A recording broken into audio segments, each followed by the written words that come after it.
और डरावनी भी। तो मेरा आपसे बस एक प्रश्न है, उसी जगह पर आप पर अगर कुछ आ गिरता है तो आपका रिएक्शन क्या होगा? उस समय आपका रिएक्शन क्या होगा? कोई नहीं, मैं बताती हूँ। अधिकतर लोगों का रिएक्शन डरा हुआ होगा। डरा हुआ क्यों होगा और ये उदाहरण मैं क्यों दे रही हूँ, इन सब की चर्चा विषय में अवश्य करूंगी। यहाँ प्रस्तुत सभी को मेरा हार्दिक अभिवादन अर्थात सुप्रभात। आज मैं प्रीतिराज कक्षा 9वीं की छात्रा आप सभी के समक्ष एक बहुत ही अनोखे विषय पर अपने विचार प्रकट करने हेतु प्रस्तुत हूँ, जिसका शीर्षक है डर। जी हाँ, डर। केवल 2 अक्षरों से बना है ये सब डर, पर काफी होता है आपके जीवन को बिगाड़ने के लिए और बनाने के लिए। तो सबसे पहले डर लगने के वैज्ञानिक कारण को जानते हैं। अगर न्यूरोसाइंस डर लगने के वैज्ञानिक कारण को सबसे आसान भाषा में समझाएगा ना, तो कुछ इस प्रकार समझाएगा। जैसा कि मैंने आपको उदाहरण दिया कि आप एक ऐसी जगह पर गए हैं जो आपसे थोड़ी अनजान और डरावनी भी है। जहाँ आपने अपने दिमाग में ये बैठा दिया कि जिस जगह पे आप गए हो वो डरावनी है और अनजान भी, तो कोई भी घटना होगी तो आपको डर लगेगा। जब वो ऑब्जेक्ट आप पर गिरा तो आपका दिमाग रिएक्शन देने के लिए काम शुरू करता है। अब वो सिग्नल आपके दिमाग की निचली सतह पर स्थित एम्बिग्डाला नामक हिस्से में जाएगा और एक केमिकल रिएक्शन होगा, जिससे ग्लूटामेट नामक एक केमिकल रिलीज होगा। अब वो केमिकल जब आपके दिमाग के पहले हिस्से में जाएगा तो आप फ्रीज हो जाइएगा या कांपने लगेगा, और दिमाग के दूसरे हिस्से में स्थित हाइपोथैलेमस नाम के हिस्से में जाएगा तो आप अजीब हरकतें करने लग जाएंगे। आपकी हार्ट बीट रेट कम हो जाएगी, हार्ट ब्लड को जोर जोर से पंप करेगा और एड्रेनलिन नामक एक हार्मोन रिलीज होगा जो कि इमोशंस के लिए रिस्पॉन्सिबल है और आपको डर लगेगा। अब मैं आपको एक तरीका बताती हूँ जिससे ये केमिकल रिएक्शन होने की नौबत ही नहीं आएगी। जब भी ऐसा लगे ना कि डर लगने वाला है तो अपने आप को बस इतना समझा देना कि जो भी होगा ना मैं उसे संभाल लूंगी या लूंगा, जो भी होगा मैं उसे संभाल लूंगी या लूंगा। फिर देखना डर आप पर काबू नहीं करेगा, आप डर पर काबू करोगे। अब डर कहाँ लगना चाहिए कहाँ नहीं लगना चाहिए इस पर चर्चा करती हूँ। तो मैं कोशिश करूंगी इसे विद्याधिकार एवं विद्यार्थियों से जोड़ सकूं ताकि आपकी कुछ मदद हो सके। तो अगर मैं विद्यालय काल की बात करूं तो मुख्यतः 2 प्रकार के फोबिया देखे जाते हैं। हाँ, साइंस डर को फोबिया कहता है, math phobia and stage phobia. हाँ, ये फोबिया है पर हमारे दिमाग की स्थिति की वजह से। तो अगर मैं सबसे पहले मैथ फोबिया की बात करूं तो इसकी मुख्यतः 2 कारण है। वो है ज्यादा अभ्यास करने से भागना और बहाने बनाना। कैसे हम अभ्यास करने से भागते हैं और बहाने बनाते हैं वो हम एक उदाहरण के द्वारा समझाते हैं। जब एक बार गणित की कक्षा चल रही थी, शिक्षक आए, उन्होंने सबको एक प्रश्न दिया और कहा, देखो ये प्रश्न मुझसे भी नहीं बना है, कोशिश करो शायद तुमसे बन जाए। सबने कोशिश की, सबसे पहली कोशिश में वो क्वेश्चन नहीं बना, दूसरी कोशिश में भी नहीं बना। सबने अब ये सोच लिया कि दूसरी कोशिश में भी प्रश्न नहीं बना और शिक्षक से भी ये प्रश्न नहीं बना था, तो मुझसे भी क्या बनेगा, तो किसी से वो प्रश्न नहीं बना। उसी कक्षा में एक बच्चा सोया हुआ था जिस पर शिक्षक की नजर नहीं जाती है। अब वो बच्चा उठता है और कक्षा खत्म होती है तो देखता है कि ब्लैक बोर्ड पे एक प्रश्न है, अगर इसे ना बना कर जाऊं तो शिक्षक डांटे। वो घर गया, उसने ये नहीं सोचा कि प्रश्न कितना आसान है कितना मुश्किल है, मुझसे बनेगा या नहीं बनेगा। वो निरंतर अभ्यास करते रहा, पहली कोशिश में तो उससे भी नहीं बना, दूसरी कोशिश में भी नहीं बना, पर आखिरकार अनेक कोशिशों के बाद उससे वो प्रश्न बन गया।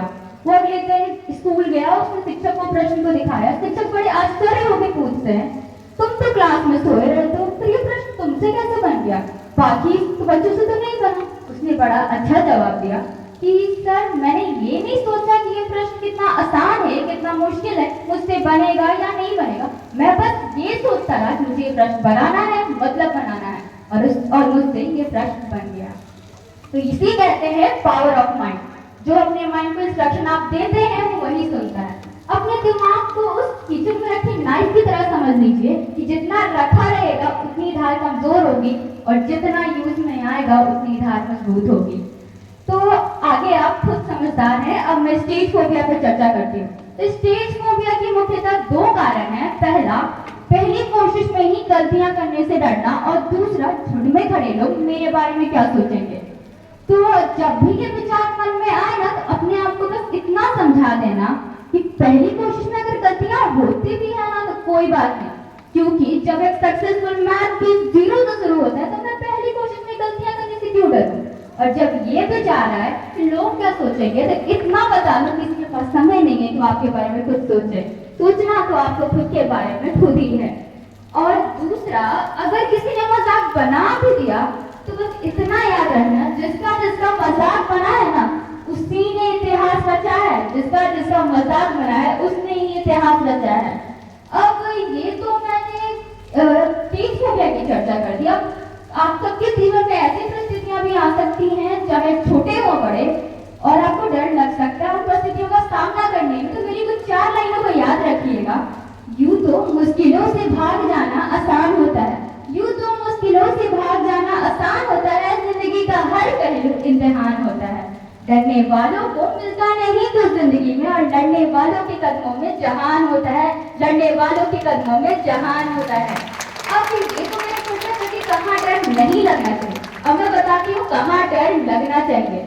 जब भी कहीं भ्रष्टाचार या गलत हो ना, तो उसका साथ देने से डरना। जैसे कभी पेपर लीक का केस आ रहा है, तो क्या आप दोषियों उनको ठहराएंगे जो पेपर लीक कर रहे हैं, खुद को?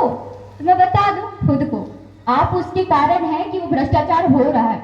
आप पेपर की इच्छा रखते हो, लालसा रखते हो, जिसके वजह से वो पेपर लीक करते हैं। अगर हम लालसा रखेंगे तो पेपर लीक होगा ही नहीं। हमारी गलती है इसमें।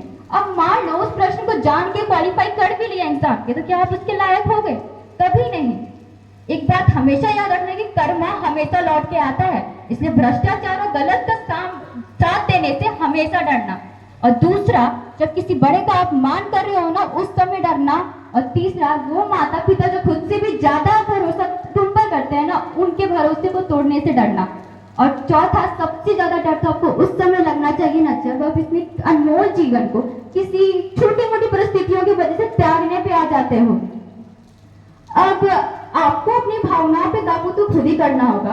अगर आपने अपनी भावनाओं पे काबू करना सीख लिया ना, तो आपको सफल होने से कोई नहीं रोक सकता। अब बस मैं इतना ही कहना चाहूंगी, यूं तो मेरे जैसे कई आएंगे मंच पर, यूं तो मेरे जैसे कई आएंगे मंच पर, और कुछ ना कुछ तो जरूर कह जाएंगे, कुछ ना कुछ जरूर कर जाएंगे। निर्भर तो आप पर करता है कि आप उसे अपनाएंगे या बस तालियां बजा के फॉर्मेलिटीज निभा जाएंगे। अगर आप उसे अपनाएंगे या तालियां बजा के बस फॉर्मेलिटीज निभा जाएंगे। अंत बस 4 लाइनों के साथ अपनी वाणी को विराम देना चाहूंगी। चलो ऐसे कि निशान बन जाए, चलो ऐसे कि निशान बन जाए, काम करो ऐसा कि पहचान बन जाए। यहाँ जिंदगी तो हर कोई काट लेता है, यहाँ जिंदगी तो हर कोई काट लेता है। अगर काट सको ना तो ऐसे काट के दिखाओ कि मिसाल बन जाए, काट सको ना तो ऐसे काट के दिखाओ कि मिसाल बन जाए। धन्यवाद मेरे विषय को धारे की सुनने के लिए। आपको सब तक कर रहे हो कोई शब्द नहीं। How I will appreciate Preeti that I have no words. एक इतना matured counsellor, she is a very good counsellor. जो बच्चे इसको सुने होंगे सही ढंग से, जरूर वो आज अब इस ज्ञान को अपने जिंदगी में वो जब इस्तेमाल करेंगे तो जरूर एक अच्छी सुखद अनुभूति होगी, and definitely they will get success. जो बच्चा या जो इंसान अपना school life, college life, university वगैरह में तो सेमिनार वगैरह प्रेजेंटेशन होता है, जो स्कूल में भाग नहीं लिया वो सेमिनार वगैरह में क्या भाग लेगा।